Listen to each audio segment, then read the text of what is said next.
Muy bien. Estimados alumnos, tengan ustedes muy buenos días. Vamos a dar inicio a la clase preparada para el día de hoy. Es el tema, el bolo número 1. Este bolillo lo vamos a desarrollar en dos partes. Les pido, creo que es Fabiola, tiene que apagar el micrófono para que podamos escuchar la clase y también poder yo escucharlos. Sábado 13 de marzo del año en curso, vamos a dar inicio a la clase preparada para el día de hoy en la materia de Historia del Derecho y Derecho Romano. Pienso que a la larga deberíamos de llamarla Historia Crítica del Derecho y Derecho Romano. Pero bueno, estamos en eso. El día de hoy, con un cafecito en la mano, vamos a dar inicio al desarrollo de este tema. Como ven el título, introductorio, ¿ya? Introductorio todavía. Recién vamos a ir ingresando poco a poco a las profundidades del derecho romano, que realmente es apasionante. El día de hoy vamos a aprender elementos fundamentales, conceptos, mejor dicho, fundamentales del derecho romano y que los continuamos utilizando el día de hoy en el ejercicio de la profesión. Entonces, por favor, de principio confirmen si se ve y si se escucha. Sí, doctor, se ve y se escucha. Sí, Lince, sí. Perfecto, perfecto. Se escucha y se ve. Perfecto. Entonces, vamos a comenzar con este tema. Dice, introducción, ¿ya? Al derecho romano. No se olviden que la asignatura va a comenzar con el estudio del derecho romano. Y llegado un momento, ingresaremos a las otras culturas no romanísticas. Subtítulo 1 dice, ¿de dónde estoy sacando este subtítulo, queridos alumnos? Del programa, del plan de asignatura que acabo ya de subirlo a la plataforma. Entonces lo puedes bajar y con ese programa hacer el seguimiento correspondiente. Pudiera yo olvidarme, digamos, de algún subtítulo. Entonces me dices, falta este subtítulo o falta, no hemos avanzado esto, etcétera, etcétera. El subtítulo 1 de nuestro programa dice concepto e importancia del derecho romano. El día de ayer ya habíamos establecido un concepto, un primer concepto del derecho romano. El día de hoy, simplemente decirte que la palabrita esta que dice derecho, entonces anotamos la palabra derecho deriva del latín. Ahí está. No se olviden que los romanos hablaban latín, ¿ya? Gracias a una de las culturas que ha constituido este pueblo, los latinos, ¿ya? Deriva del latín directum.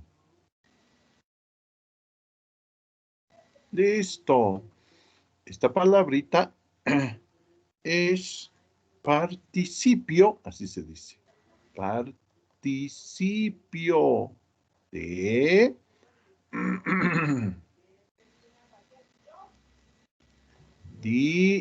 dirigere. Esto significa, queridos chicos, creo que anoche les dije algo. Significa lo recto. Significa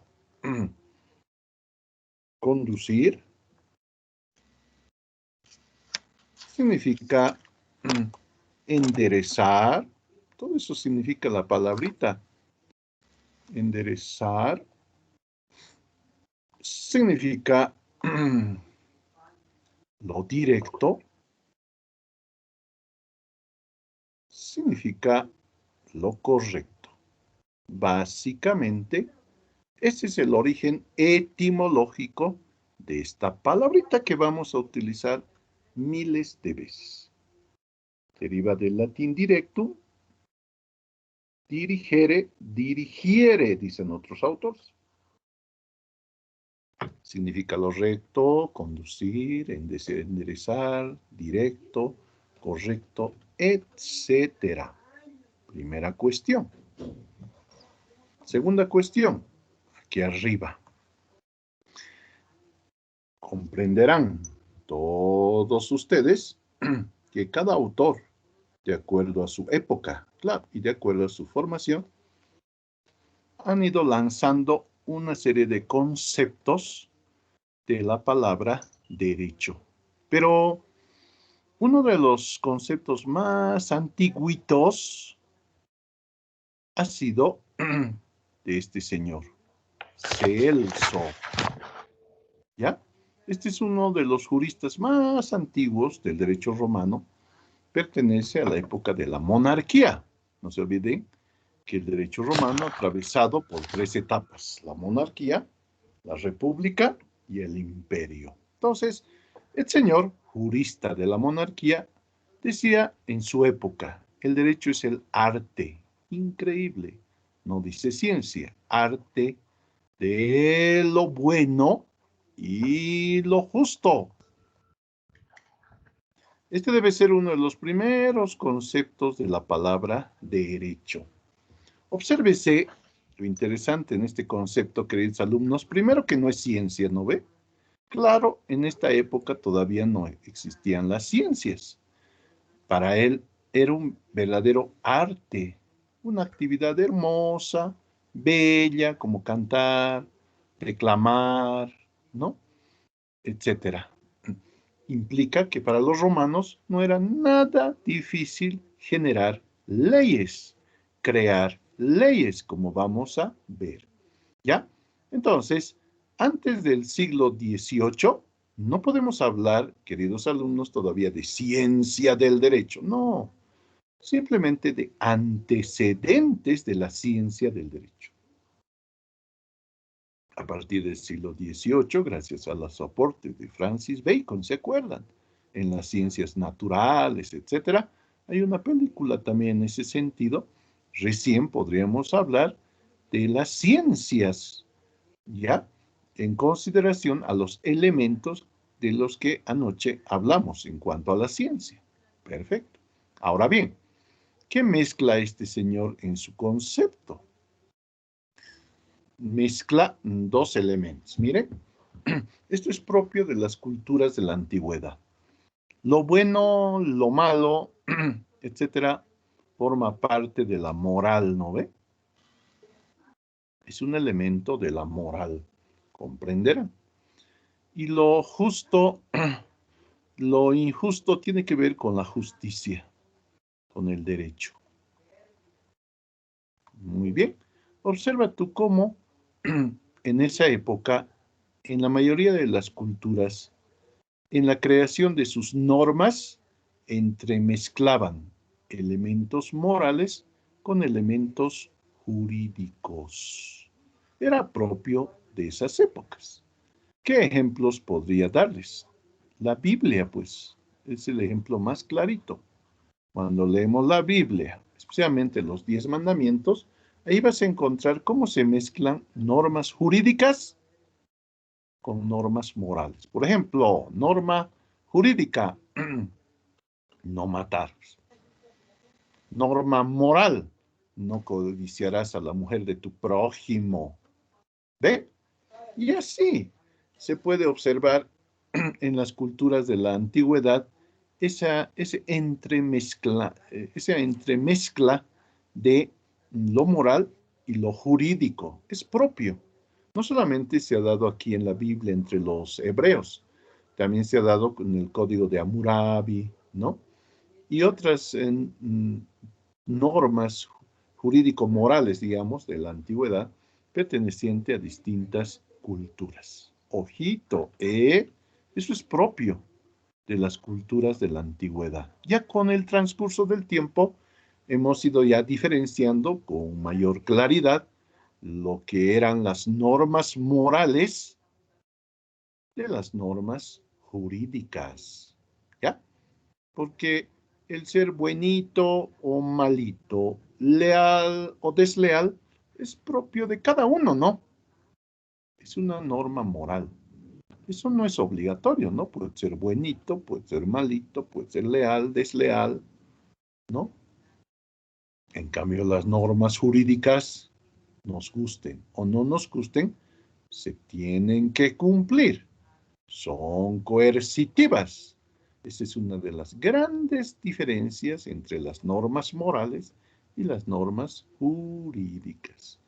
Pero eso no lo entendíamos en la antigüedad.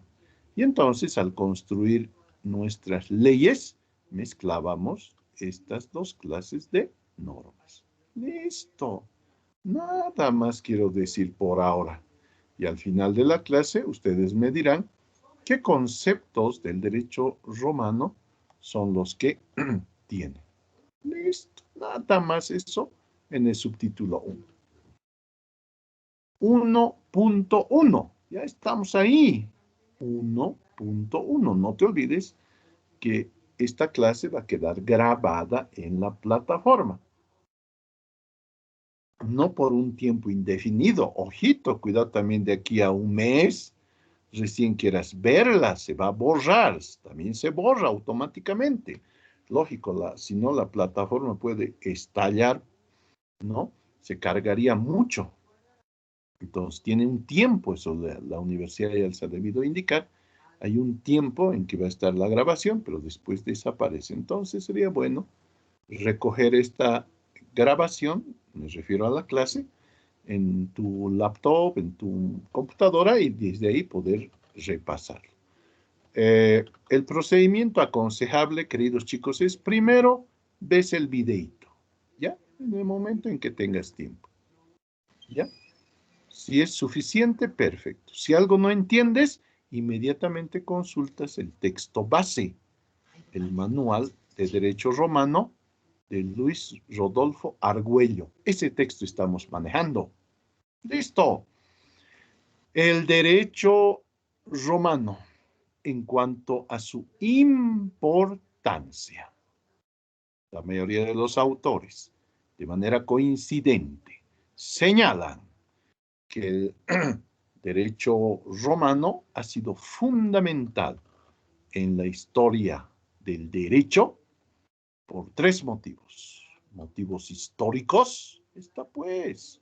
Motivos teóricos, está en el subtítulo 1.2. Y motivos prácticos. Entonces estudiaremos esos tres puntos de vista.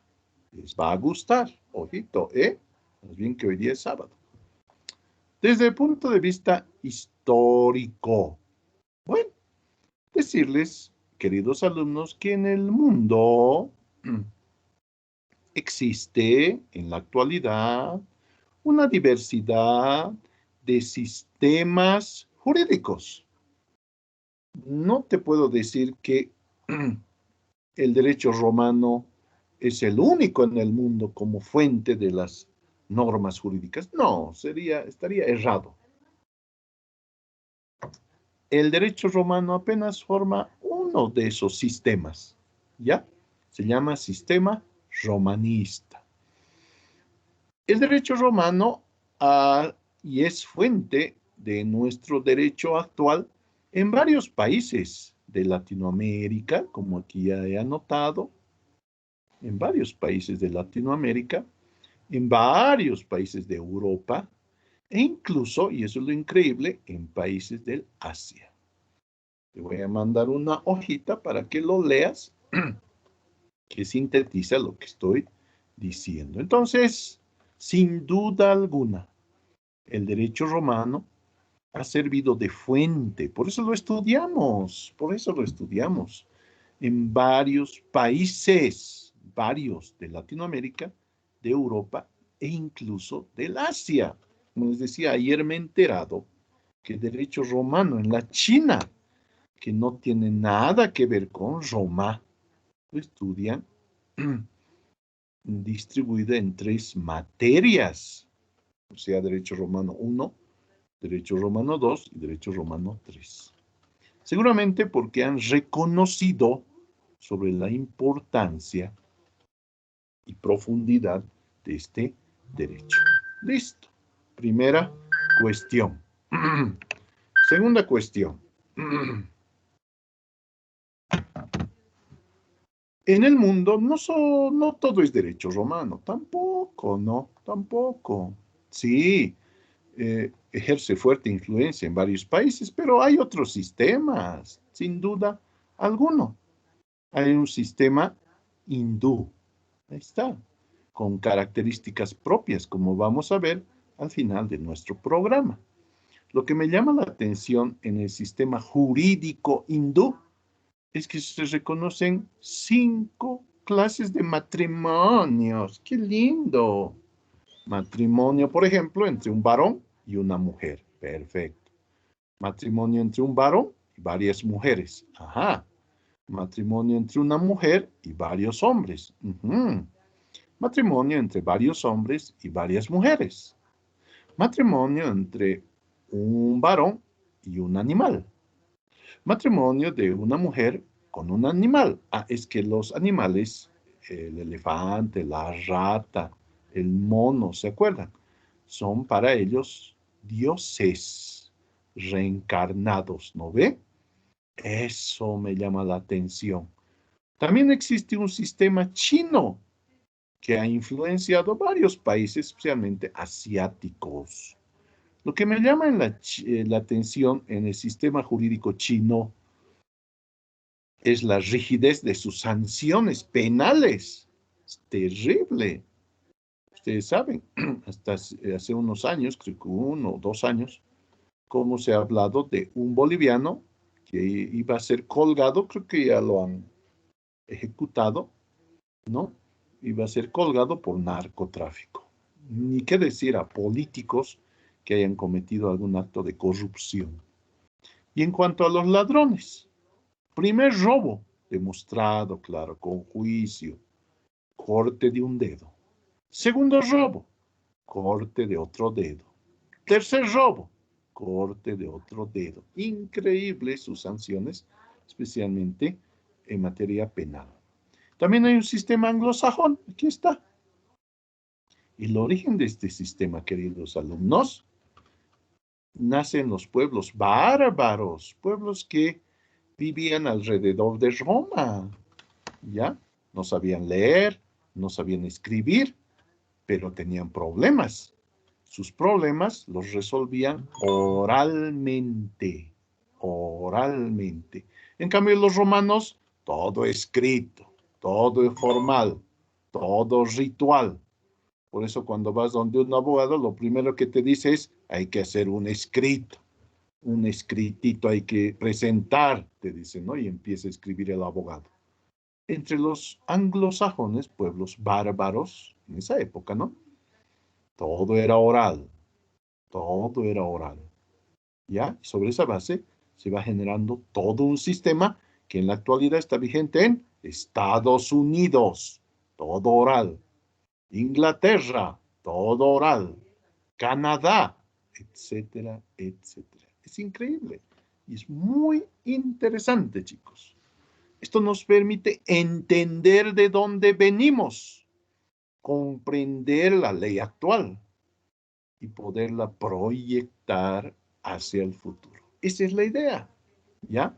No podemos ser simples artesanos del derecho y limitarnos al artículo tantos del código tantos, sin entender de dónde viene, cuáles son sus alcances, perspectivas, etcétera, etcétera.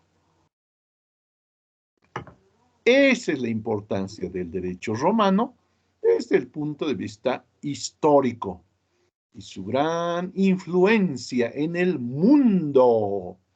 De tal manera que hoy se puede hablar de un verdadero sistema jurídico romanista, como dicen los autores. Ya está eso. Listo, tranquilo, lentito. ¿Ya?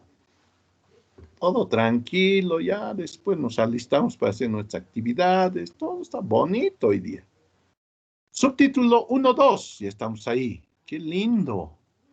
Importancia del derecho romano desde el punto de vista teórico. Ah, esto sí que es más interesante, sumamente interesante. Para muchos autores, juristas ellos, el derecho romano, imagínense, es la misma razón que ha sido escrita. La razón escrita. Esto porque las normas jurídicas romanas, como les voy a demostrar enseguidita, están sujetas a una serie de reglas lógicas, ¿ya? No ilógicas, reglas lógicas, ¿ya? Algo lógico en estos momentos, por ejemplo, ¿qué es? ¿A quién amo y aman ustedes como papás y mamás más en la vida? Por lógica. A ver, ¿a quién aman más, los papás y las mamás? A los hijos. Exactamente, mi querida señora, a los hijos. ¿Ve? Sobre esa base van a crear ellos el orden de la sucesión hereditaria. Es que las leyes romanas que han sido traspasadas a la nuestra es la misma razón escrita. Listo. Se tratan de reglas lógicas fijas e invariables, por tanto no han cambiado hasta el día de hoy. Algunos ejemplitos, ahí está en base a lo que decía su compañera, los hijos. Miren, aquí, según el artículo 1083, ahora no lo vamos a leer porque muchos todavía lo van a conseguir seguro hoy día, este material, pero ojo para la siguiente clase. Cada uno tiene que ir leyendo, subrayando, anotando, etc. Según el artículo 1083, cuando una persona fallece, decían los romanos, una persona fallece, su herencia, aquí está su herencia. Una herencia, se llama también masa hereditaria. Está formada por un activo, pero también puede estar formada por un pasivo. Las deudas. Las deudas también forman parte de la herencia. Cuando una persona fallece, dice el 1083, ahí está. Los que heredan la herencia son, en primer lugar, los hijos. Lógico, ¿no? Los descendientes, dice el código. Y si no tengo hijos, mis papás. En segundo lugar, ¿cómo no? Los papás llegan a ocupar ya el segundo lugar. Y si no tengo papás, digamos, si hubieran fallecido, mi esposita, aquí está pues, tercer lugar, cónyuge, se dice, no conyugué, cónyuge, o también mi conviviente, qué bien, qué linda es mi conviviente, ¿ven? Porque tanto la esposa, matrimonio civil, como la unión libre, tienen la misma jerarquía legal. Ojito. Y si no tengo hijos, mis papás ya han fallecido, no tengo esposa, mis hermanos van a recibir. Se llaman colaterales, parientes colaterales. Y si no tengo hijos, no tengo papás, ya han fallecido, nunca me he casado, no tengo hermanos, una desgracia, ¿a quién va a ir mis bienes? Al Estado. Qué hermoso el Estado. Cuánto poder te da el Estado, ¿no? Con todo lo que ha sucedido anoche a la 1 de la madrugada. Ahora bien, en la materia de derecho constitucional, ahí les van a decir que el Estado es el propietario originario de todo lo que está en el suelo, en el sobresuelo, aquí está, y en el subsuelo. Por eso el Estado, al final de cuentas, llega a encargarse de toda la herencia a través del Ministerio de Hacienda, les cuento. Hay que hacer un trámite. Ese trámite te lo voy a explicar de aquí a unos añitos. En derecho procesal tenemos tiempo, los sábados nos vamos a estar viendo. Ahí vamos a avanzar. Este es el orden sucesorio. ¿Ves? Aquí está pues el orden sucesorio basado en la lógica creada por los romanos, vigente en el siglo XXI, en el 1083 de nuestro Código Civil. ¿Ya? Y con el transcurso de los años, gracias a nuestra inteligencia, hemos creado el famoso seguro, ¿no? Que alguien me hablaba en el otro curso, pero ya hay seguro, pero eso es actual, se dan cuenta. Pero excelente, es buena idea, ¿no? Especialmente en materia bancaria, ¿no ve? Los que nos hemos prestado dinero del banco nos hacen pagar un monto más cada mes para el seguro de desgravamen, por si llega a fallecer el deudor. El seguro nomás se va a hacer cargos. Es que a veces este traspaso a los hijos, papás, etcétera, es todo un lío. Especialmente cuando hay niños y cuando hay personas de la tercera edad como ascendientes. Es un lío, es un lío. ¿Ya? Yo todavía me acuerdo como un señor se había prestado bastante dinero. Solo tenía a sus niños y a su mamá, una ancianita. ¿Ya? El señor estaba pagando al banco, pero llega un momento, lamentablemente, en un accidente fallece. Queda la señora, ¿no? Y sus nietecitos. Lógicamente, se había dejado de pagar al banco. Por lo tanto, el banco tenía que rematar todos los bienes. La señora no sabía qué estaba pasando, era una ancianita. Lo único que hizo la señora es agarrar dinamita, amarrárselo a la cintura y amenazar. Decir, el primero que entre a mi casa, que es lo único que tengo, y que no tengo referencias sobre ningún tipo de deuda, pues me voy a matar junto a mis nietecitos. Eso sucedió hace muchos años. A partir de esos hechos complicados, ya de tipo social, aparecieron los seguros. Pero eso es excepcional. ¿Ya? La regla es que todo lo que tenemos en estos momentos, activo y pasivo, se transmiten a los herederos en un orden determinado que está en el 1083. Listo. Este orden es de cumplimiento obligatorio.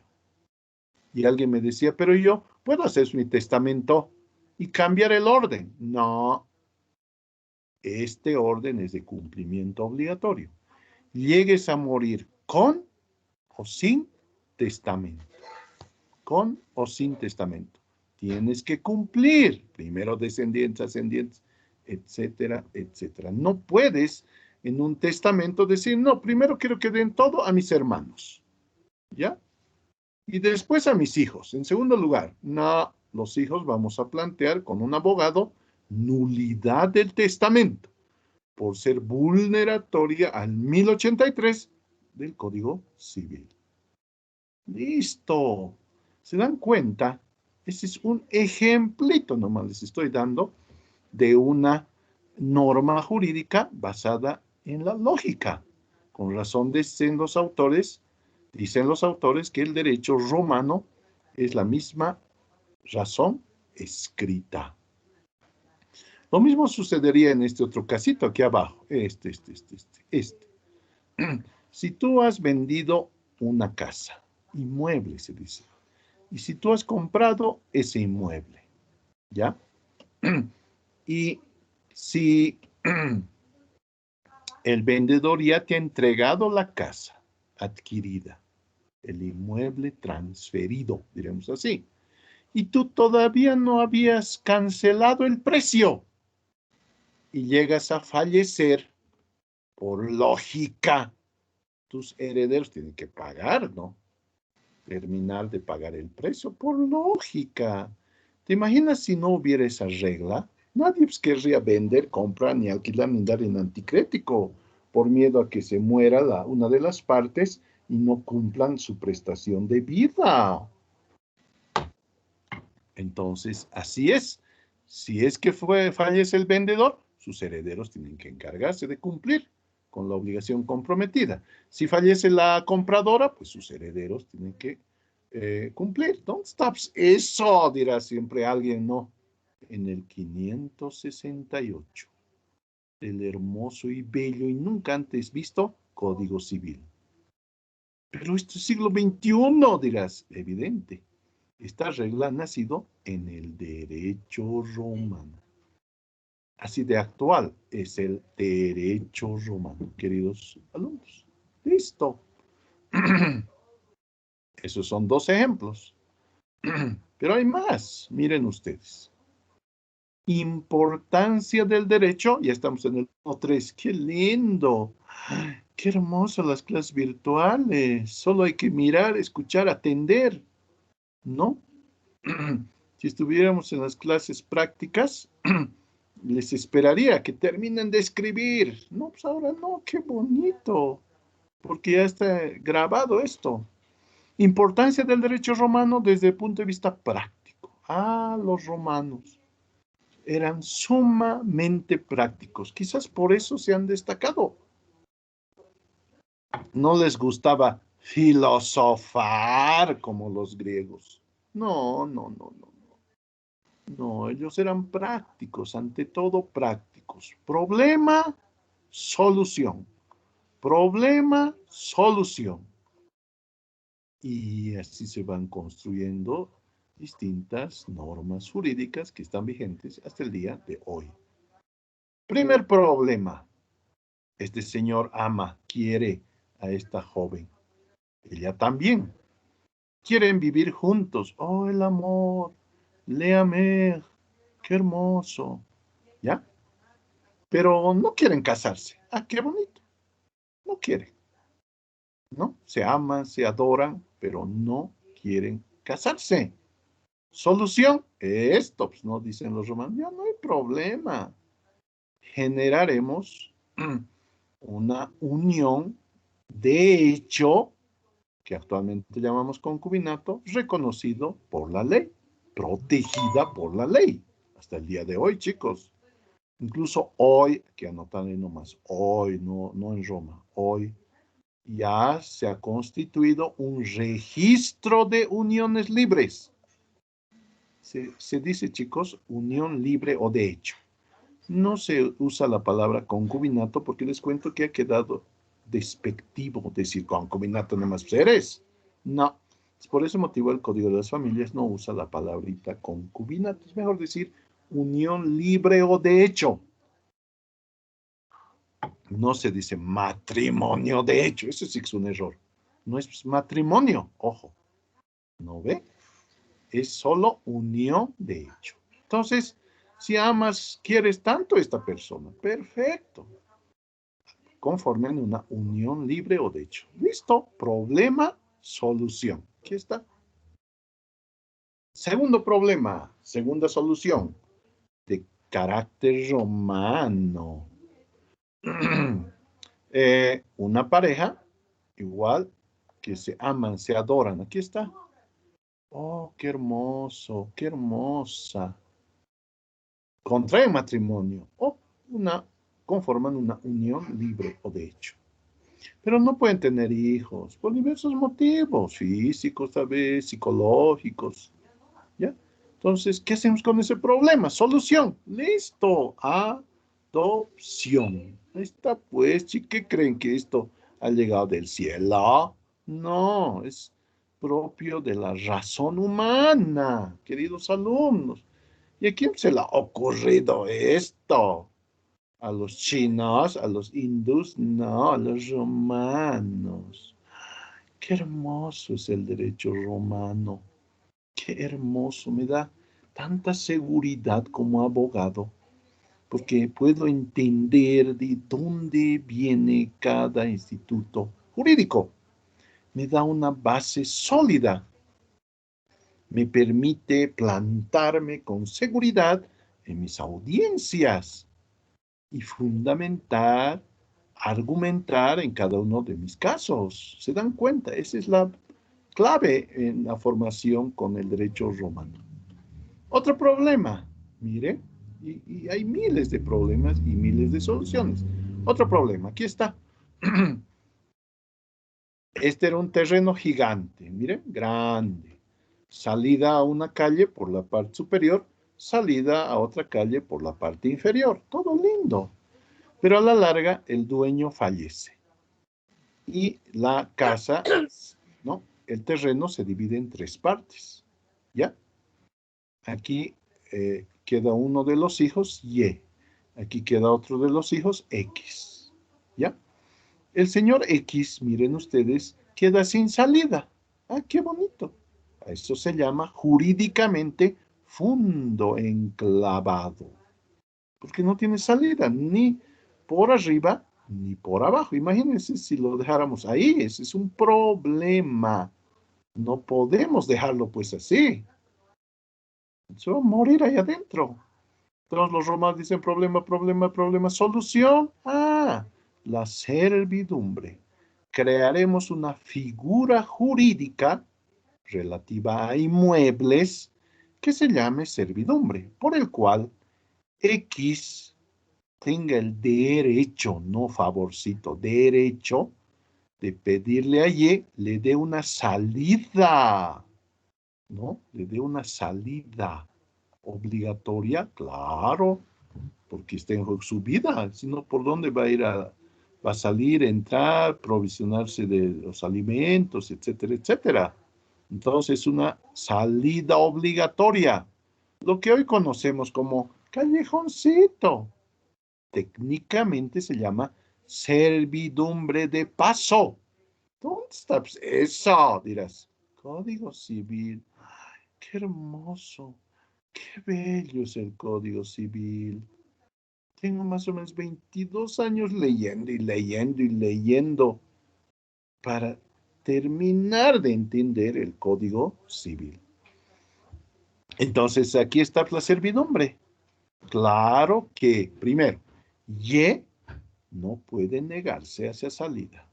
La ley dice por el lado más próximo a la calle, que sería este lado.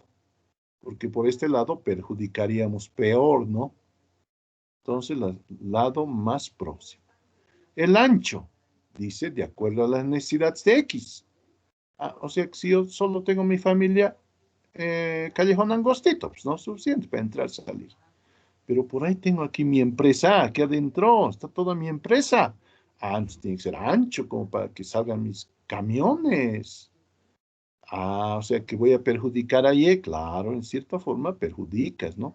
Entonces los romanos dicen, páguese una indemnización por ese uso. Listo, servidumbre de paso. ¿Obligatorio? Sí. ¿Es para siempre? No, porque por ahí yo, X, me compro la casa de abajo, terreno de abajo. Entonces ya voy a tener salida, ya voy a tener salida. Automáticamente cerraríamos este callejón, ¿no? Lo cerramos, para que veas que no es compra y venta de terreno, de pedazo de terreno, no. Servidumbre.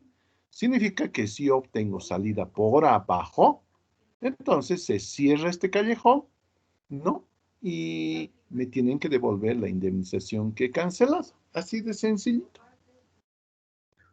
Una consulta. Entonces, no hay una transferencia del derecho propietario, sino una especie de servicio obligatorio que... Más o menos, exacto. No es venta, queridos alumnos, no es venta. Es un derecho real sobre cosa ajena. Eso es. Esto lo vamos a profundizar en el tema número 4, cuando lleguemos a hablar de las cosas. No te olvides que el derecho romano ha dividido el estudio del derecho, valga la redundancia, en personas, luego cosas, ¿no ve? Luego obligaciones, contratos, sucesiones y ejercicio, protección y extinción de los derechos. Entonces, cuando lleguemos a cosas, ahí vamos a profundizar.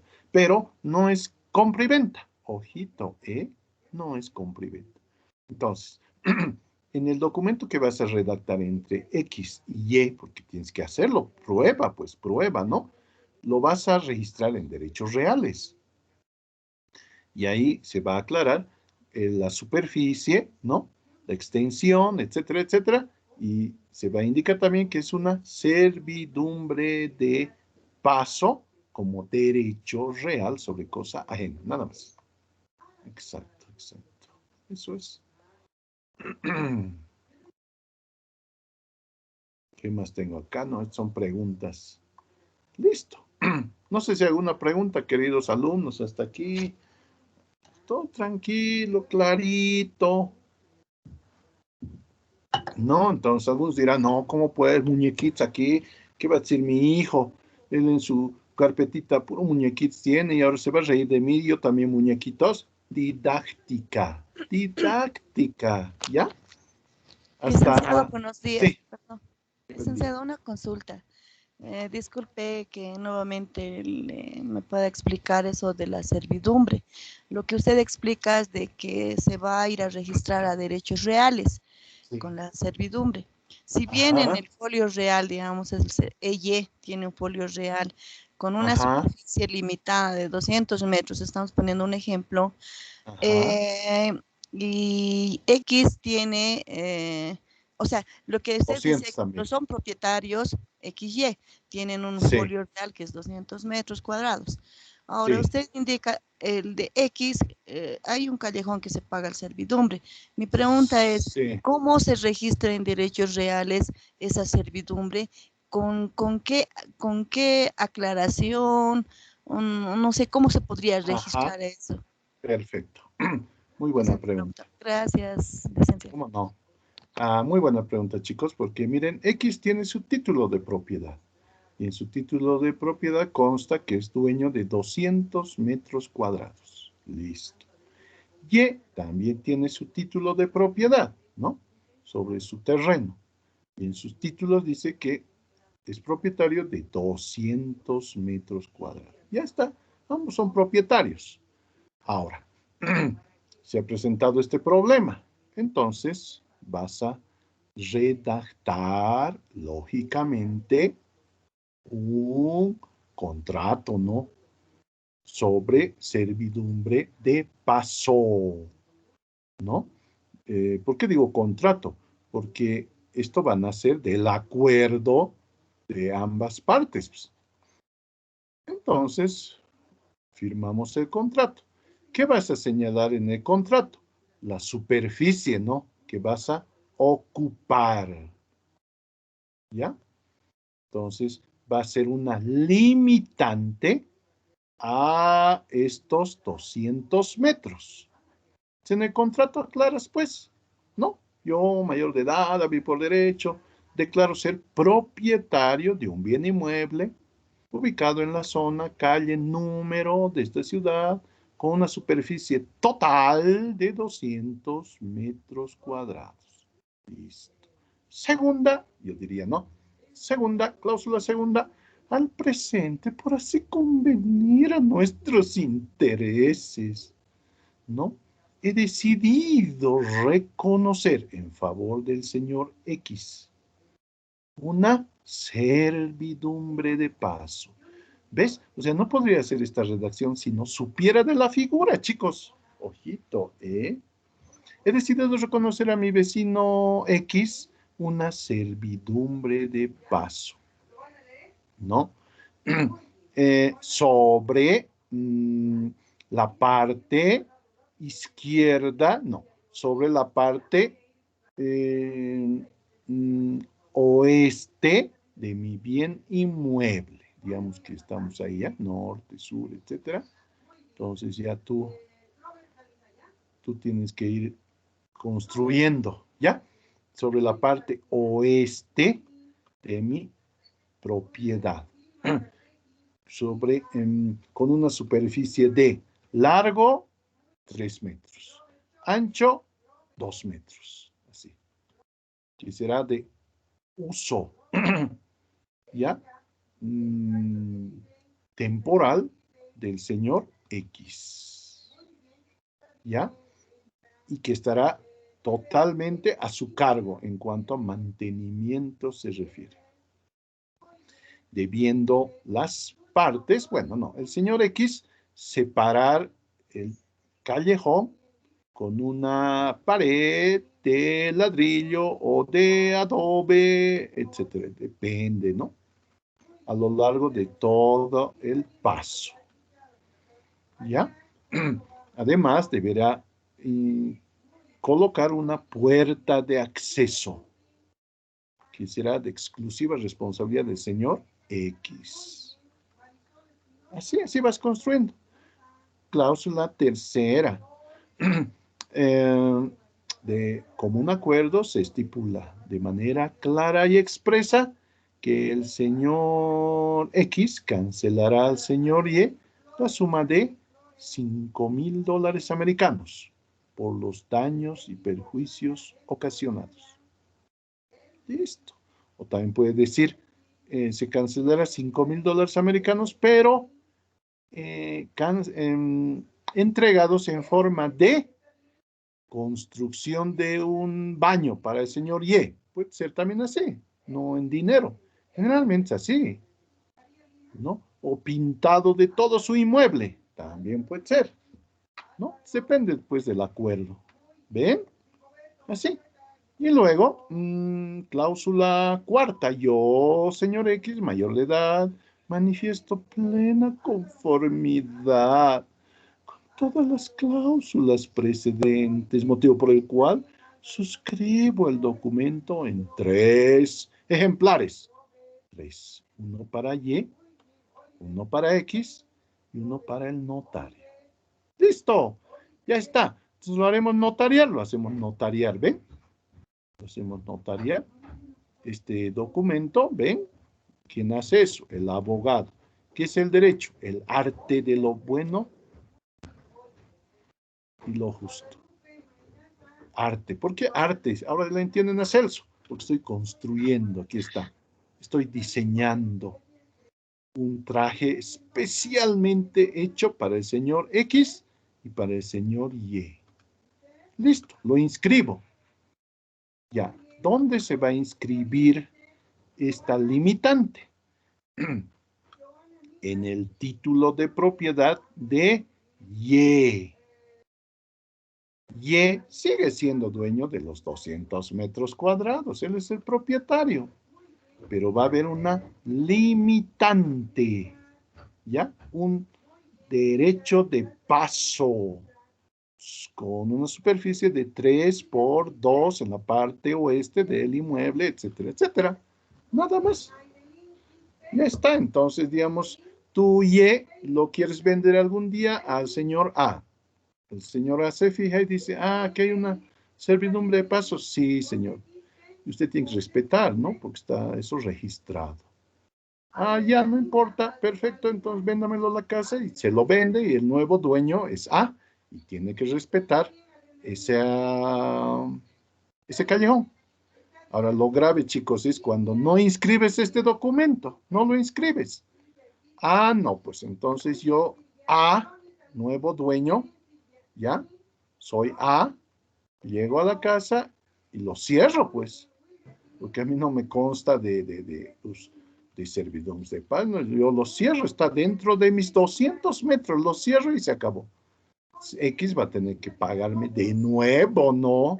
La indemnización. ¿Por qué no lo has inscrito? ¿Por qué no lo ha inscrito en derechos reales? Esa es la importancia de la inscripción. No sé si hay una otra pregunta. Doctor, buen Ese día. es el procedimiento. Buen día. Dos preguntas. ¿Puede haber una compensación en superficie del terreno entre X y Y para ese paso? Sí, ¿cómo no? Y la segunda pregunta, doctor, en caso de que Y se negare a otorgar de buena voluntad ese paso, ¿se debe acudir ante la autoridad competente? Exacto, muy buenas preguntas. Compensación, perfectamente, perfectamente. En terreno, en trabajo, ¿no? O con un vehículo. Ustedes imagínense, depende del acuerdo, por eso un contrato. Libre acuerdo de voluntades. ¿Dónde está eso de libre acuerdo de voluntades? 519 del Código Civil. Libre acuerdo de las partes. ¿Ya? Para generar, modificar, extinguir derecho a obligación. Entonces, esa compensación no siempre en dinero. yo diría más bien por mi experiencia, generalmente no es en dinero, ¿no? No tiene la gente dinero. Entonces, más bien te lo construyen una habitación, un baño, te lo refaccionan algo y con eso compensa. No hay ningún problema en ese sentido. Y la segunda pregunta, ¿cuál era? Doctor, ante hipotético caso que IES se negaría Sí. negaría a dar acceso a X, ¿se debe Sí. acudir ante la autoridad? Exactamente, sí. Eso también es lógico porque imagínense si le negaran. ¿Por dónde va a salir X? ¿Por dónde?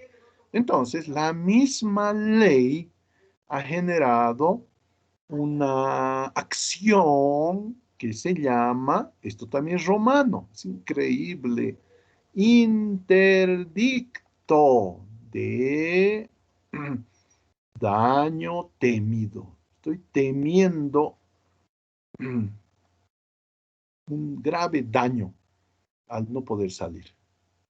¿Ya? Estoy temiendo un grave daño. Incluso mi vida está en juego. ¿Ya? Entonces el juez, hay que hacer una demanda, lógicamente. Y el juez va a ordenar se dé la salida. No, yo no quiero, no voy a dejarle. Al final el juez va a ordenar tractor adentro. Coercitividad del derecho, chicos. Entonces va a ordenar, se abra, listo. No, yo no quiero, voy a seguir peleando, voy a tapiarme. Proceso penal por incumplimiento a una orden de juez. Entonces, es obligatoria, es obligatoria. No sé si alguna otra pregunta sobre estas cosas. Listo. Por eso el derecho romano es la misma razón, pero escrita, dicen los autores. Listo. Ya está, desde el punto de vista histórico, teórico, práctico. Subtítulo 2. Ya estamos en el subtítulo 2. Métodos de estudio. Para el estudio del derecho romano existe una infinidad de métodos.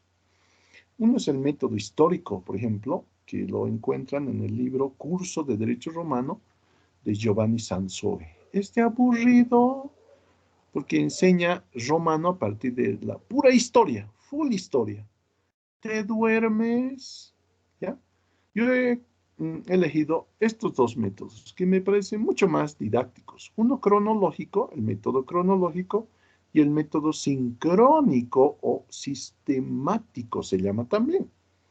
Esto está en el libro de Luis Rodolfo Argüello, que es nuestro texto base.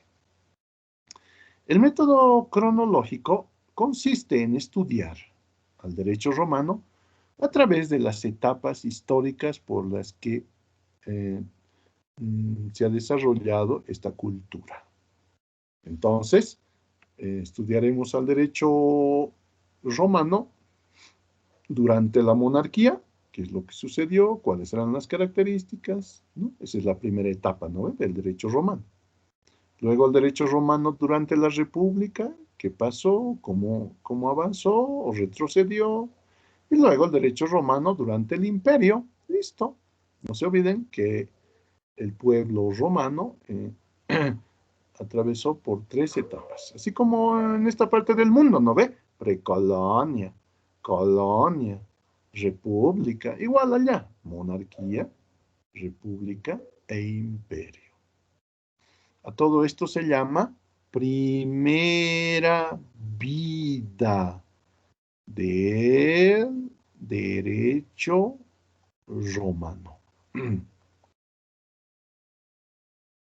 La monarquía, dicen los autores, esto no es fijo, ojo, porque es historia, no es fijo.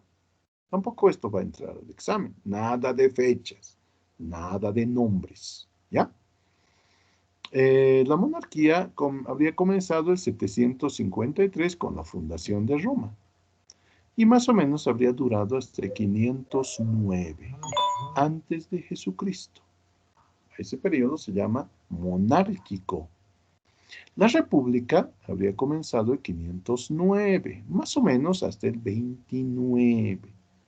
unos hablan del 33, etcétera, no hay lío.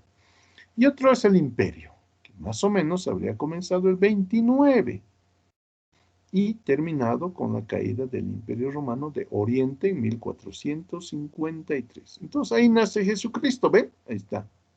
Ahí recién nace Jesucristo, en el imperio. Entonces, hasta antes que haya nacido Jesucristo, ustedes saben, el tiempo se computaba en orden decreciente, ¿no ve?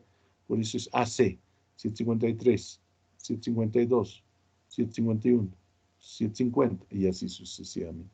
En cambio, desde que ha nacido Jesucristo, el tiempo se computa de forma creciente. 1, 2, 3 y así sucesivamente. Solo les recuerdo para poder entender esta materia. Este método lo vamos a usar en un solo tema, en el tema 2, en el que viene. Entonces no se van a asombrar, porque ahí vamos a tener un temita histórico, ¿ya? Pero es el único. Porque ya desde el tema 3 hasta el final, vamos a usar este otro método, sincrónico sistemático. ¿En qué consiste, pues? Dirá alguien, no. Es el estudio del derecho romano a través de sus instituciones jurídicas. ¿Y cuáles son sus instituciones jurídicas? Lo que les dije ayer. Los romanos estudiaron el derecho dividiéndolo en 5 partes. Comenzaremos estudiando todo sobre las personas. ¿Quién es persona? ¿Desde cuándo somos considerados personas? ¿Quién era persona en Roma? ¿Quién es persona hoy? ¿Ya? ¿Cuál era el nombre y apellidos que se colocaba una persona en Roma? ¿Y cuál es hoy? Es casi lo mismo, chicos. Casi lo mismo. ¿Ya? Las cosas. Ahí están las cosas de que hablábamos hace ratito. ¿Qué son los bienes muebles, inmuebles? ¿Para qué sirven? ¿Dónde se registran? ¿Cómo se transfieren? Etcétera. Luego vamos a avanzar todo sobre las obligaciones, ¿ya? Las deudas, los contratos, qué es un contrato, cómo se redacta, qué partes existen, ¿no? En Roma y actualmente. Entonces, permanentemente vamos a hacer esa comparación para que ustedes vean que el derecho romano está vivo. Luego, las sucesiones. ¿Ven? Todo sobre herencias, testamentos, que ha sido creado por los romanos y cómo hoy los utilizamos. Y por último, esta última parte que titula Ejercicio, Protección y Extinción de los Derechos. Esta parte fundamentalmente se usa para juicios. Para juicios. Listo.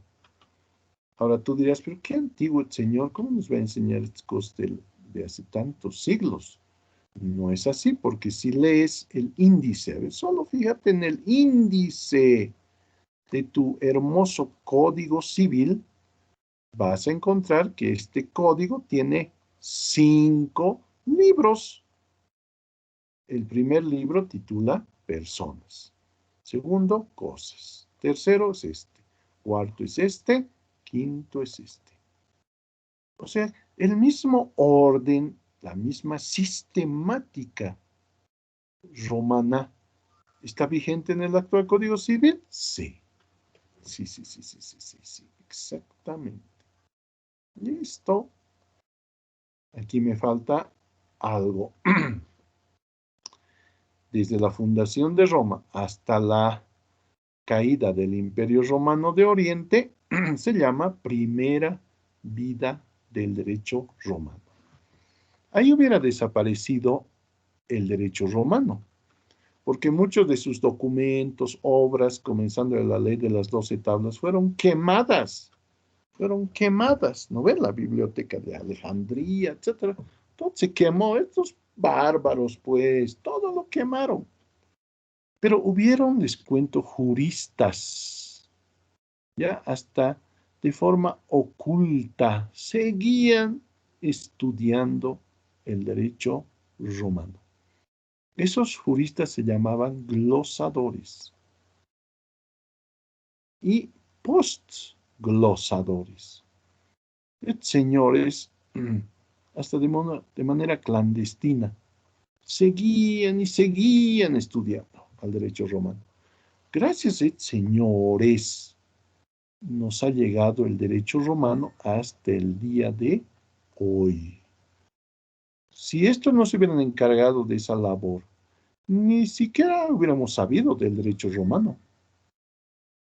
Entonces, desde la caída del Imperio Romano de Oriente, que está acá, ¿ya? Fundamentalmente a partir de la obra de los glosadores y posglosadores hasta el día de hoy, se llama eso, queridos alumnos, segunda vida. Ojito, del derecho romano. Entonces, el derecho romano ha tenido dos vidas. La primera vida, a través de la monarquía, la república y el imperio. Y la segunda vida, a partir de los estudios de los glosadores hasta el día de hoy. Eso implica que hoy el derecho romano sigue vivo. Sigue vivo. ¡Listo! Ya está. Cito. Esos dos métodos vamos a usar. Ya está. Listo. Y ya para terminar esta clase, vamos a desarrollar el subtítulo 3. Aquí hay conceptos fundamentales creadas por los romanos. Y son conceptos que los seguimos usando hasta el día de hoy. Es increíble. Seguimos y seguimos hablando de estos términos, de estos conceptos. Primer concepto, 3.1. Concepto de justicia. El origen de este concepto viene de Grecia. ¿Para qué decir? De la filosofía griega. Pero pasó a Roma. Los romanos en latín decían justitia. Todos los días pedimos, ¿no? En las calles, justicia, justicia. Todos los días. Yo que tengo mi oficina justo frente a los tribunales, todos los días. Justicia, justicia. ¿Qué queremos, alumnos? ¿Qué queremos? ¿Cuándo? Justicia. ¿Cuándo? Ahora. Agárrenlo al representante de curso. No nos dejen escapar. Justicia. Todos pedimos, chicos, justicia, justicia. ¿Ya? Este señor que se llamaba Ulpiano, uno de los más grandes juristas del derecho romano, en un principio no usaban apellido. Por eso hablé solo de Celso y ahora estoy hablando solo de Ulpiano. No era necesario el apellido, porque eran poquitos, ¿ya? Cuando la población se ve incrementando, ya va a ser necesario también utilizar una especie de apellido paterno y una especie de apellido materno, pero por ahora no. Ulpiano se llamaba. Capísimo, ¿ya? El señor se le ocurre decir, justicia significa, es la constante y perpetua voluntad de dar a cada cual lo suyo. Listo, eso es justicia. Dar a cada quien lo que le corresponde. Dar a cada quien lo suyo. Esto nomás es justicia. ¿No? Todos tratamos de ser justos. La ley también, ¿ya? La ley, porque miren, uno dirá, pero esto es pura teoría. No, que se concreta. Sí, se concreta. Por ejemplo, en materia de impuestos. Una persona que está en edad de trabajo, ya, trabaja, tiene ingresos, lo lógico es tenga que pagar los impuestos normalmente, es lógico. Pero una persona ya de la tercera edad, que ya no tiene un trabajo, ¿no? Lo lógico es que sus impuestos sean menores, justicia, ¿no? Y eso lo estipulan nuestras leyes tributarias, ¿ya? Mayor impuesto para el que está en edad de trabajo, menor impuesto para las personas de la tercera edad. Justicia. Ahí está pues un ejemplo. Segundo ejemplo, relación entre un empleador y un trabajador. ¿El trabajador dueño de qué es? De su fuerza de trabajo, nada más, no tiene solo su fuerza de trabajo. ¿Y el empleador dueño de qué es? De los medios de producción. Este sí tiene un capital invertido en sus medios de producción. Entonces, ¿la relación entre el empleador y el trabajador es igualitaria? No. Es como una relación entre banco y cliente, no es igualitaria, hay que ser realistas. Entonces, en Bolivia, en 1949, se aprobó una ley general del trabajo, antigüita. Y esta ley es más protectiva al trabajador, les cuento. En otras palabras, protege más al trabajador. ¿Por qué? Porque esta relación no es igualitaria. Protege más al trabajador, les cuento. Por eso les decía en el otro curso que un 90%, por mi experiencia, siempre los juicios laborales siempre los gana el trabajador, les cuento. Porque las normas laborales son más protectivas en favor del trabajador. Y alguien dirá, pero tardan los juicios. Sí, ahí sí no te discuto, tardan. Pero generalmente los gana el trabajador. Aunque tarde años, generalmente los gana el trabajador. Con razón, la Ley General del Trabajo, nadie los modifica, ¿no? Nadie lo modifica. Con razón. Pese a ser tan antigüita, nadie lo modifica. Es lógico, porque favorece más al trabajador. Cuando alguien plantea modificar la ley, se movilizan los trabajadores. Sí, tiene la palabra. En realidad quería consultar acá. Existe, entiendo, según el tipo de Estado, gran influencia seguramente en las normas. Yo, Ajá.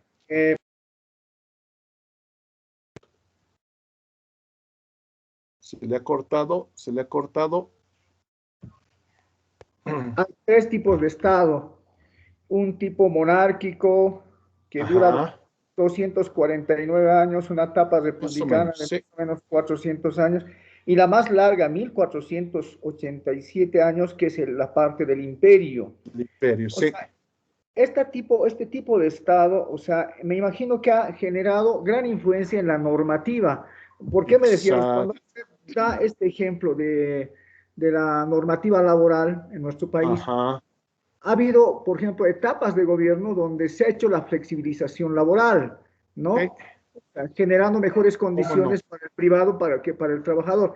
Entonces, debe haber existido, me imagino, tal vez una diferencia en estos tipos de Estado. ¿Qué tipos de Estado eran este tipo de Estado monárquico, republicano, el imperio, y la influencia que ha tenido en la normativa desarrollada en estas compilaciones hechas por los compilaciones realizadas por usted decía, por sus autoridades. Sí, justo. Sí. Yo debo entender que gracias a estas compilaciones, en todas estas etapas históricas, es que han sido base de estudio del derecho, particularmente del derecho civil, porque yo interpreto por lo que es la explicación, es que han sido las relaciones sociales las que han sido reguladas, y en esta regulación por estos tipos de Estado y transcritas es que ha permitido tener la base histórica de todo lo que se conceptúa ahora como derecho romano. Exacto. Exacto, Entonces, exacto, sí. Una explicación de estos tipos de Estado, por favor, Doc. Sí, sí. No se olviden que estamos usando el método cronológico. Y hace un minuto les dije que el método cronológico implica estudiar al derecho romano en función a las etapas históricas por las que se ha desarrollado el pueblo romano. Esto lo vamos a explicar en profundidad en el tema 2. Sin embargo, siendo bien sintéticos y para responder, comprenderán que en la monarquía el poder político, económico, social, hasta religioso, se concentra en una sola persona. Es esa persona que es el rey que va a definir derechos y obligaciones en el pueblo romano. Sin duda alguna, hay que decirlo, los romanos se han caracterizado por su respeto total a la propiedad privada, desde siempre, ¿ya?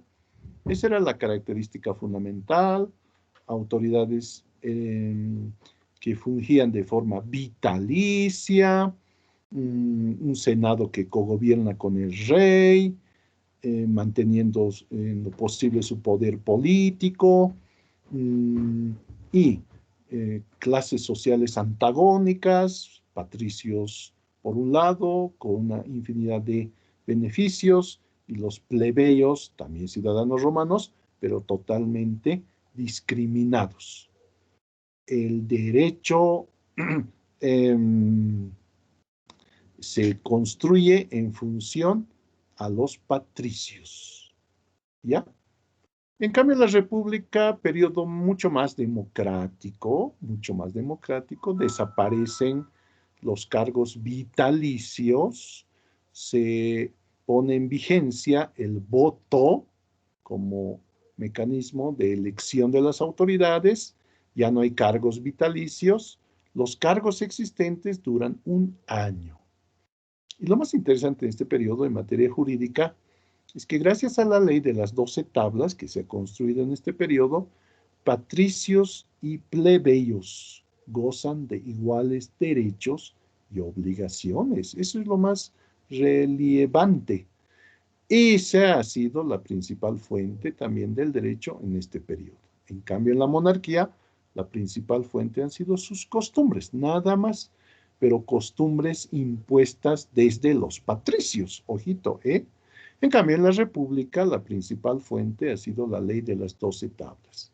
Los plebeyos exigieron que el derecho esté concretado en una norma que se pueda ver.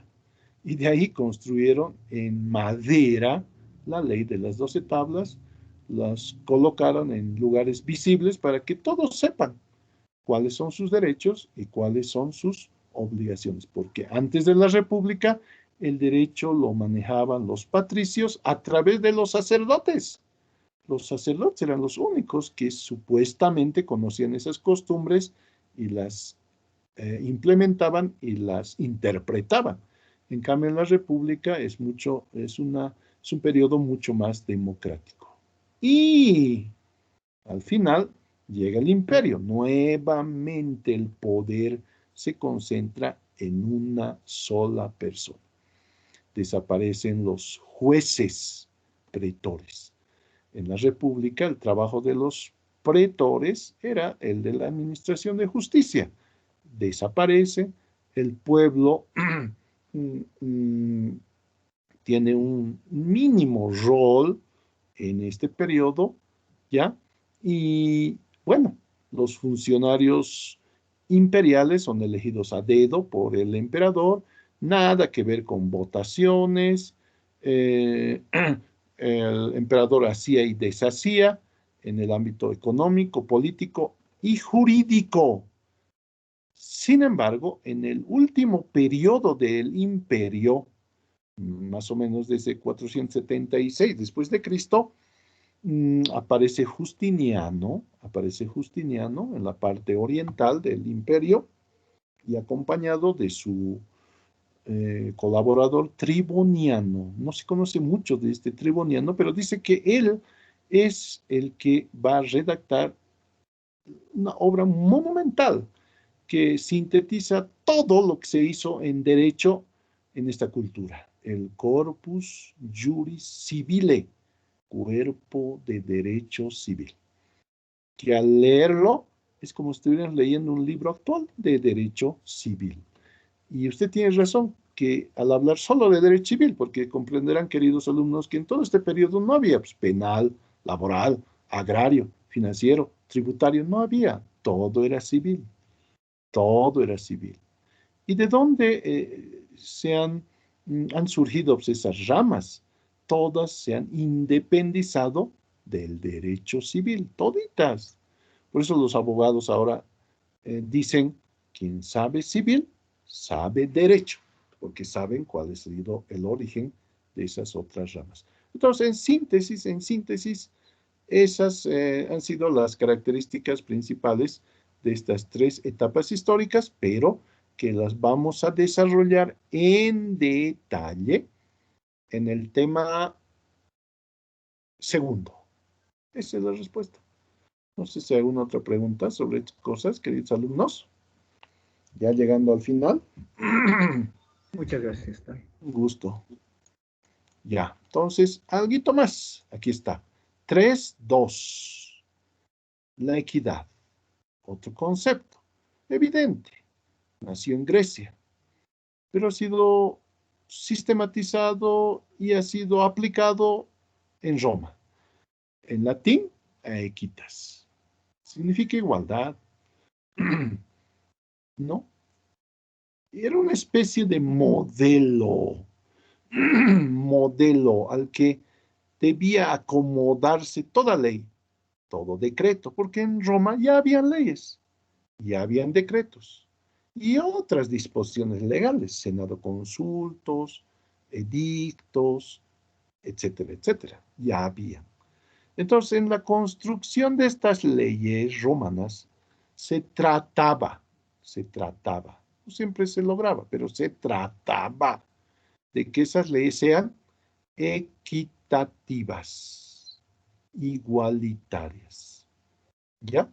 Seguramente nada que ver en la monarquía ni en el imperio, ¿no? Pero en la república, sin duda alguna, se logró con la ley de las 12 tablas. ¡Listo! Otro concepto, este que es importante, este sí que es fundamental. Yo creo que hasta por aquí vamos a quedar. 3.3, jurisprudencia. Jurisprudencia. El jurista, otra vez un piano, un piano. Dice que la jurisprudencia es el conocimiento de las cosas divinas y humanas. Aquí hay de nuevo una mezcla, se dan cuenta, de aspectos divinos y aspectos humanos en las normas jurídicas. Está bien, es propio de las culturas de la antigüedad, ¿no? Para él era eso. Hoy, por eso remarco aquí, encerraré nomás de nuevo, hoy decimos que la jurisprudencia es el conjunto de fallos uniformes que son dictados por los tribunales supremos de cada país. A eso se llama jurisprudencia. Fíjate que jurisprudencia hacen solo los tribunales supremos de cada país. O sea, un juez no hace jurisprudencia. No. El Tribunal Departamental de La Paz, no. El Tribunal Supremo de Sucre, sí. Los tribunales supremos de cada país. ¿Ya? Listo. Ahora sí. Entonces, ¿cómo puedo explicarles este concepto de jurisprudencia? De la siguiente manera. Miren. En nuestro país hoy, ¿no? En nuestro país, el órgano judicial está organizado, tiene la siguiente construcción. En la cúspide está el Tribunal Supremo de Justicia, máxima instancia en materia judicial. ¿Dónde está eso? En Sucre. Si Diosito quiere y pase esta pandemia, en la siguiente gestión vamos a viajar a Sucre, ¿ya? Hacer una visita de estudio. Tribunal Supremo de Justicia. ¿Qué se dicta ahí? Autos supremos. Debajo están los tribunales departamentales de justicia. ¿Dónde estamos estos? En cada capital de departamento. ¿Cuántos son? 9, ¿no ven? En cambio, el Tribunal Supremo, uno solo. Los tribunales departamentales son 9 Este que está pues, en la Potosí, ¿no ve? Donde están las dos estatuas. Ese es el tribunal, ahí está, departamental. ¿Qué dictan? Autos de vista. Muy bien. Y debajo están los jueces públicos. Ahí está, jueces públicos. En distintas materias, civil, laboral, tributario, familiar, administrativo, etcétera, etcétera. ¿Dónde están estos? Están en cada capital de provincia. Cuando viajemos a una capital, deberíamos encontrar un juez público. ¿Ya? ¿Qué resolución dictan estos? Sentencias. Estos de aquí arriba, autos de vista. De más arriba, autos supremos. Listo. Alguien dirá, pero en penal no es así. Exacto. Oh, tranquilo, tenemos tiempo. En penal tienen autoridades especiales. Hay un tribunal de sentencia. Estos atienden los delitos más graves. Tribunal juez de sentencia. Estos atienden delitos leves. Juez cautelar o de instrucción. Estos garantizan nuestros derechos cuando estamos en juicio. ¿Ya? Garantizan nuestros derechos constitucionales cuando estamos en juicio. Y el juez de ejecución. Este es el que ejecuta una sentencia en penal. Digamos, aquí se ha dictado ya una sentencia condenatoria. Agarra a este señor al condenado y lo traslada al penal de San Pedro, Chonchocoro, y controla que cumpla su sanción, ¿no? Por eso se llama de ejecución. ¡Listo! Todas estas autoridades administran justicia en este país. Solo ellos. Entonces vos dirás, ¿y la policía? No, la policía no es órgano judicial, chicos. No puede administrar justicia. Ajá. ¿Y los jueces registradores de derechos reales? No, solo registran documentos. No administran justicia. Ajá. ¿Y los oficiales de registro civil? No, solo registran matrimonios, nacimientos, divorcios, defunciones. No administran justicia, solo estas autoridades. Listo. Ahora, ejemplito. Estamos yendo a la comprensión de la jurisprudencia, ¿no? Del concepto de jurisprudencia. En un pueblito de este país que es tan grande, dos personas de nombres X y Y se enfrentan en un juicio, ¿no? En un pueblito. Es un juicio sobre un testamento. Perfecto. Este juicio tarda bastante tiempo. Y al final se dicta sentencia. Seguramente este juicio se ha llevado a cabo ante un juez público civil, ¿no? Porque el testamento es un asunto civil. Sentencia y ganó Y. Listo, qué lindo, fiesta, qué hermoso. El abogado primerito, no. Hemos ganado. El perdedor dice, no importa, vamos a salir a la ciudad, dice. Vamos a apelar. ¿Dónde apelamos? Tribunal Departamental de Justicia. Hay que salir a la capital. Salen. Otra vez se enfrentan años. 2 años está durando más o menos la apelación ahorita.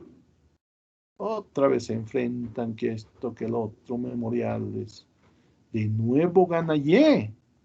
Se dicta un auto de vista. Gana Y. Otra fiesta. ¡Qué lindo!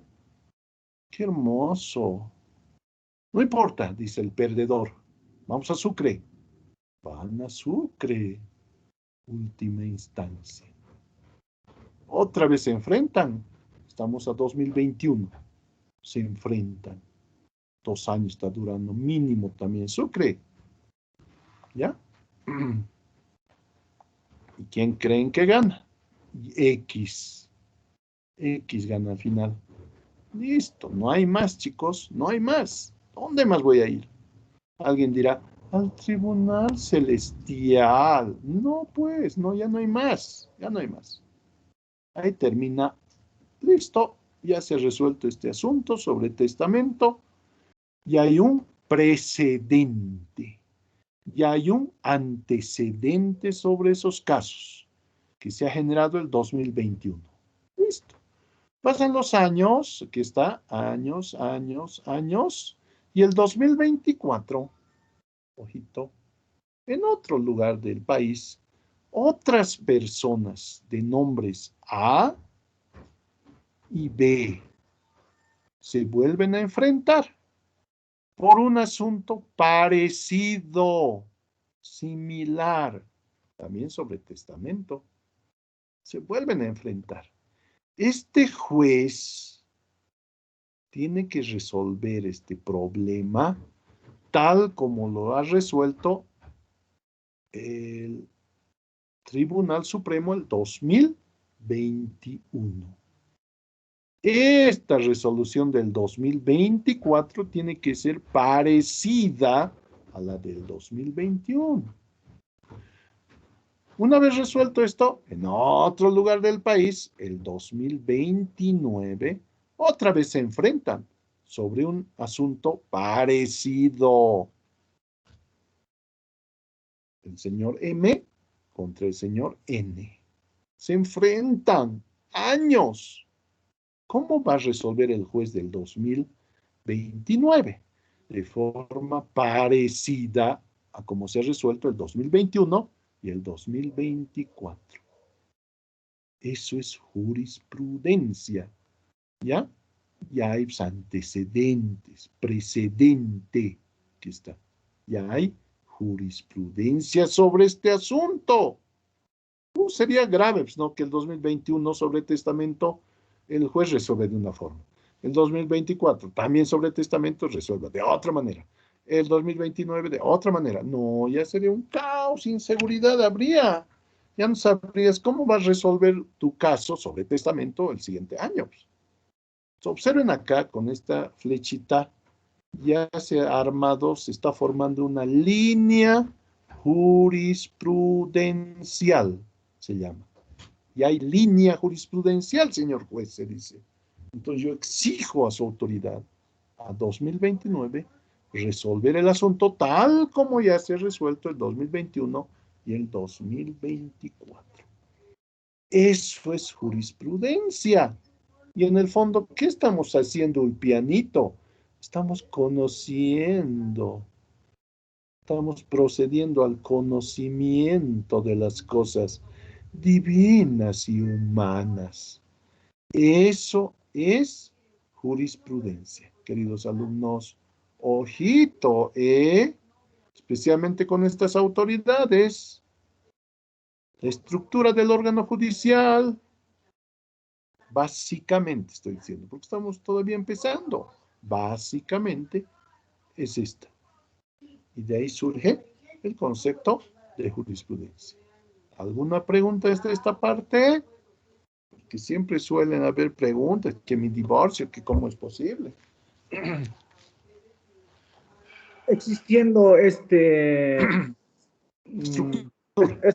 línea jurisprudencial por cada caso, me imagino que un nuevo caso a presentarse el 2030, digamos, no requiere todo este proceso desde la etapa, digamos, del juez público departamental hasta el Tribunal Supremo, ¿no? De un mismo procedimiento, de un mismo proceso que vaya por todos esos niveles, sino simplemente en la primera etapa, digamos, en el nivel de sentencia, uno puede acogerse a un precedente, a un antecedente, ¿no? A un antecedente explicando esta línea jurisprudencial. O es que actualmente tiene que seguir ese mismo correlato hasta llegar al Tribunal Supremo para que en el Tribunal Supremo establezca esa jurisprudencia. Exacto, buena pregunta. Evidente, lo lógico sería que el 2030 esta autoridad, digamos un juez público, agarre este precedente y aplique y ahí termine. pero no suele ser así en la práctica. En la práctica, si bien el juez ha fallado en ese sentido, las partes, ese es el lío, recurren al Tribunal Departamental de Justicia en apelación, porque consideran que el juez está aplicando un precedente inadecuado, que el caso que se ha ventilado el 2030 no tiene nada que ver con los casos del 2024, 2029. Por lo tanto, apelan. ¿Ya? Y el Tribunal Departamental de Justicia, en su auto de vista, como les dije, ratifica la sentencia. Entonces el abogado sube al Tribunal Supremo hasta Sucre, ¿no? Indicando que tanto el juez de primera instancia, así se llama también, como este de segunda instancia han fallado utilizando un precedente inadecuado. Y entonces el tribunal define y al final señala sí, es el mismo precedente. ¿Se imaginan, chicos? Aquí, en este ejemplito, no es tanto la culpa del juez, es culpa del mal asesoramiento. ¿Se dan cuenta? Del abogado, que insistiendo, luchando sobre un mismo precedente, va subiendo y tarda. Pero, ojito también, queridos alumnos, pudiera ser que el juez haya fallado, sí, puede también equivocarse, ¿no? Haya descartado el precedente y fallado en otro sentido. Ahí sí ameritaría la apelación y subir hasta su ameritaría. Entonces, no hay reglas fijas, por eso es lo hermoso de esta carrera. Aquí como es una obra humana, entonces puede fallar el juez, pueden fallar los abogados, puede fallar el tribunal departamental, etcétera, etcétera. Los que sí difícilmente van a fallar, ojo, el Tribunal Supremo, porque esos precedentes están debidamente ordenados, sistematizados por años, por áreas, están en el Internet, por si acaso, para que lo lea cualquier ciudadano, pero además, este juez público es un hito, es una autoridad unipersonal, puede fallar. También podría ser, es corruptible, ¿no? Porque es un hito, es un hito. O sea, hay mucha gente que lo espera al juez, doctor, por favor, falle a mi favor, en contra de la línea jurisprudencial, ya falla. O sea, hay que apelar por eso, hay que apelar. No se van a desanimar si pierden, no hay problema. Suban y apelen, porque estos niveles de arriba ya están formados por varias autoridades, por varias. Ya es un ente colegiado. ¿Ya? Entonces, mucho más difícil que llegue, especialmente a estos niveles, actos de corrupción. Mucho más difícil. No digo que no haya, pero es mucho más difícil porque ya son varios los que van a definir. Entonces, por ese motivo es que lo lógico sería que el juez público el 2030 falle y ahí termina todo. Pero no siempre es así. Puede fallar bien, puede fallar mal, y si falla mal, ameritaría nomás la apelación y volver a llegar hasta Sucre para preservar el cumplimiento de ese precedente. Eso. Por eso, queridos alumnos, los juicios tardan. Ese es el motivo. Ahí está. Ese es el motivo. Ahí está. ¿Ya? Por eso decimos que tanto tardan estos juicios, pero es que ese es el motivo. ¿Ya? Ahora, ¿de dónde han nacido estas estructuras? Del derecho romano. ¿Y cómo es en los Estados Unidos, que no siguen al derecho romano?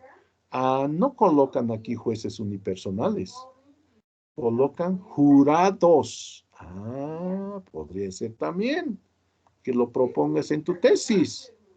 Está el juez en Estados Unidos, todos los que han seguido forman parte del sistema anglosajón. Está el juez, pero aquí están ciudadanos administrando justicia, elegidos por sorteo. ¿No ve? Ciudadanos.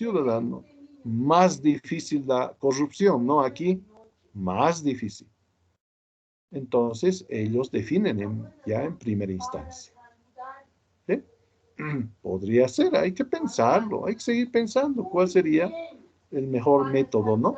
Para una justicia pronta y eficaz. Listo. No sé si hay una otra pregunta sobre estas cosas. Sobre estas cosas. Ese es el concepto de jurisprudencia. Listo.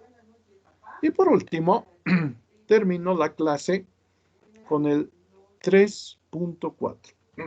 Principios del derecho. Este es el último subtítulo de este tema, que lo voy a dejar para el siguiente, pero una idea. ¿Qué es un principio?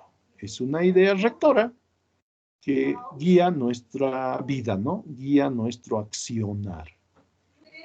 ¿Quién nos ha transmitido estas ideas? Los papás nos han enseñado, nos han hablado de estas ideas, ¿no? Ser responsable, ser leal, especialmente con los amigos, con las personas,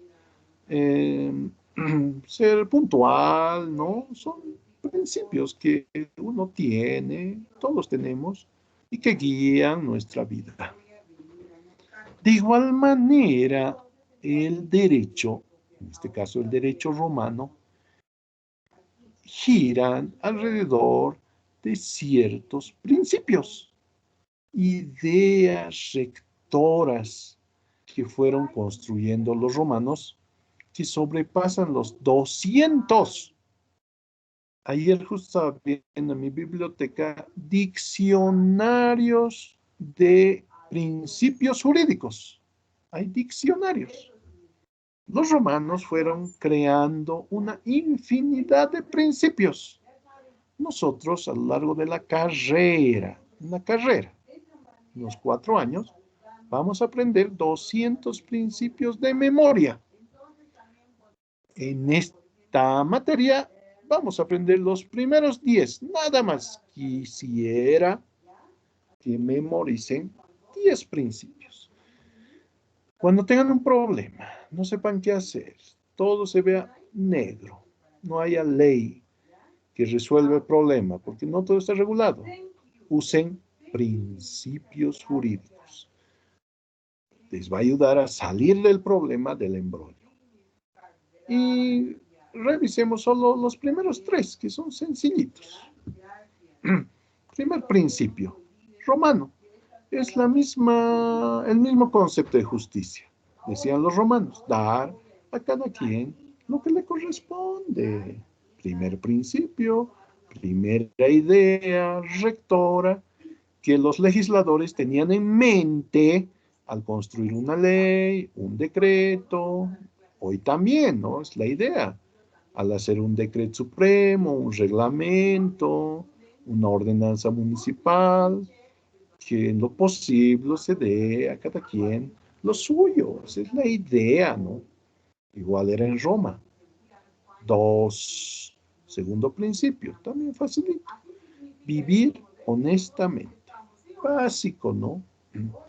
Lógico, principio, aplicable en la construcción de leyes grandes, leyes pequeñas, normas nacionales, internacionales. La honestidad. Y tercer principio, no causar daño a otro. También básico, fundamental. Parece teórico, pero cuando causas daño físico o causas daño psicológico, pues hay que sancionar ese daño, ¿no? Mediante el delito de lesión, delito de daño simple, daño calificado, calumnias, injurias, difamaciones, son daños, ¿no? Y que hay que sancionarlos, ¿no? Normalmente desde el punto de vista penal, pero también civilmente, con el pago de una indemnización por esos daños. Entonces, ese era un tercer principio, ¿ya? No causar daño a otro. Listo. Por ahora, queridos alumnos, esos 3 principios. Ya a la siguiente iremos viendo los demás principios que son mucho, mucho más interesantes y mucho más prácticos. Entonces, voy a anotarme ahí, haciendo saber que ahí quedamos por hoy día. Listo. Ay, no más. Sábado no ve qué es. Tenemos que ir a ordenar la oficina. Está todo en desorden. Los libros por acá, libros para allá, todo lo que se ha usado en la semana. Entonces, ahí quedamos, queridos alumnos. Un gusto haberlos visto en persona a Mercedes, María del Pilar, Ricardo Rafael, que recién creo que se está levantando, la señora Delia Huanca Chávez de Erika Paola Quiroga. Les agradezco mucho, queridos alumnos, que tengan un feliz sábado. Y desde la próxima, ya con la lista, espero que hoy día ya estén casi todos. Ayer me faltaban algunos alumnos. Quiero armar definitivamente mi lista oficial. Entonces, ya desde la próxima les voy a hacer algunas preguntitas siempre al final de la clase. Les agradezco mucho y nos vemos la siguiente clase, es decir, el próximo viernes. Hasta luego. Un gusto. Hasta luego, doctor. Hasta luego, doctor. Hasta luego. Ya nos vemos. Hasta luego. Chao, Emilio. Te veo, Emilio. Chao. Hasta luego. Hasta luego, doctor. Hasta luego. Ahora sí, no se olviden salir de la clase para que yo levante la lista. ¿Ya? Es muy importante. Ricardo, Rafael, salgan de la clase para que yo levante la lista. Mientras no salen de la clase, no van a poder acceder a la lista. Entonces, chao, Pedro. Hasta luego, doctor. Y vamos a disculpar el retraso. No te preocupes. Estaba trabajando, doctor. Estaba trabajando, sí, mire. Entiendo. Sí. Ya nos vemos la próxima. Listo, doctor. Listo, un gusto. Hasta luego. Que tenga un buen fin de semana. Gracias. Desconectarse. Voy a levantar mi listita. La lista a la 1. La lista a las 2. Y la lista a las 3.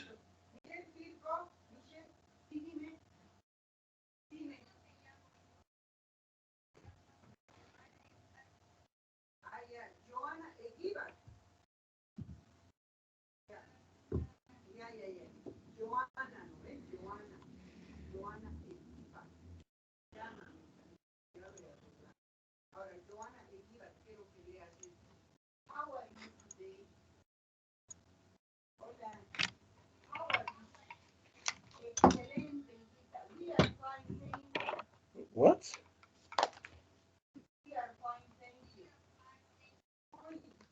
Gracie. Gracie.